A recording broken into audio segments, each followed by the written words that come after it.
First graders, today we're going to be reading One Tiny Turtle by Nicola Davies, illustrated by Chapman. Far, far out to sea, land is only a memory. An empty sky touches the water. Just beneath the surface is a tangle of weed and driftwood where tiny creatures cling. This is the nursery of a sea turtle.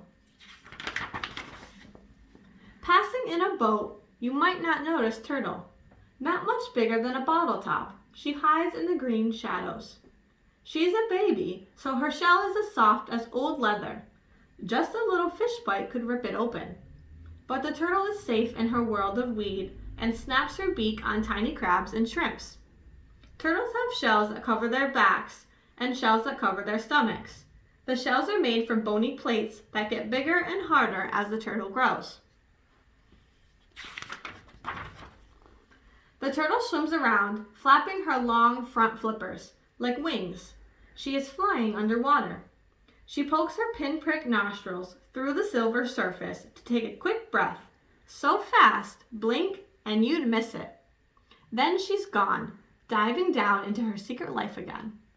Fish breathe underwater, but turtles are reptiles, so they need to come up to the surface for air. They do this every 4 to 5 minutes when they are active. When they are asleep, they can stay underwater for hours. For 3 or 4 years, maybe more, the turtle rides out the storms and floats through the hot calms. Steadily, she outgrows her nursery. Nobody sees her leave, but when you look for her, she has vanished all the same. A year or two later, she turns up close to land. Bigger than a dinner plate now. She's not a fish snack anymore. Her shell is hard as armor. Her head is tough as a helmet. She's grown into her name, Loggerhead. She has come to eat crabs. Millions swim up from deep water to breed in the shallows. Their shells crack as easily as hen's eggs in her heavy jaws. But in a week, the feast is over and Loggerhead disappears again.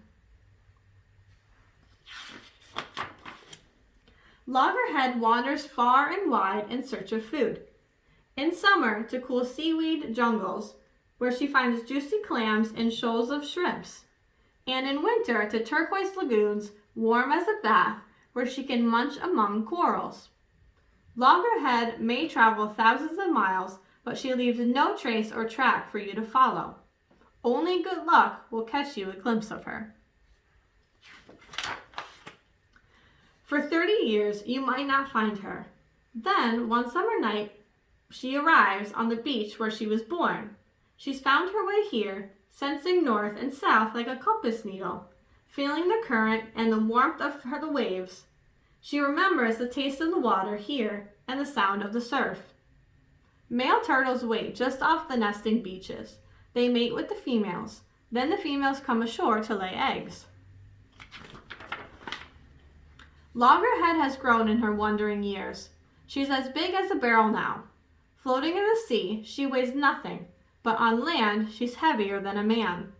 So every flipper step is a struggle, and her eyes stream with salty tears, which helps keep them free of sand. Coming ashore is risky for sea turtles. They can easily overheat and die, so they only nest at night in cool weather.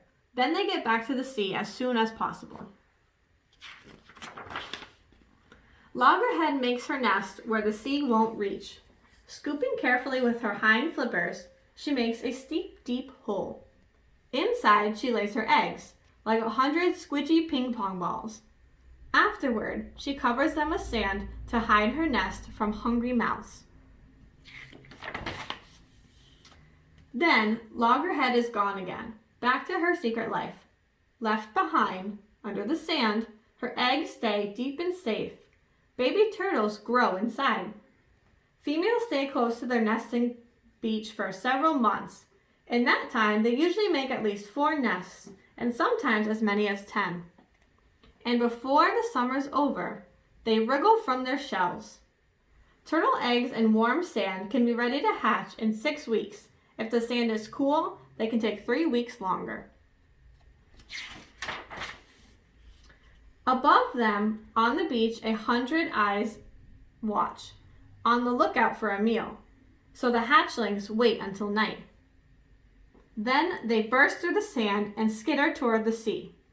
The horizon, where the sea meets the sky, tells baby turtles which way to turn to get to the water.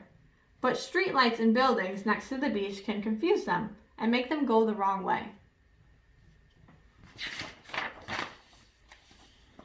In the dark, claws and beaks and grabbing paws miss only one young turtle. One day, she'll remember this beach and come back. But now, she dives under the waves and swims and swims, out into the arms of the ocean.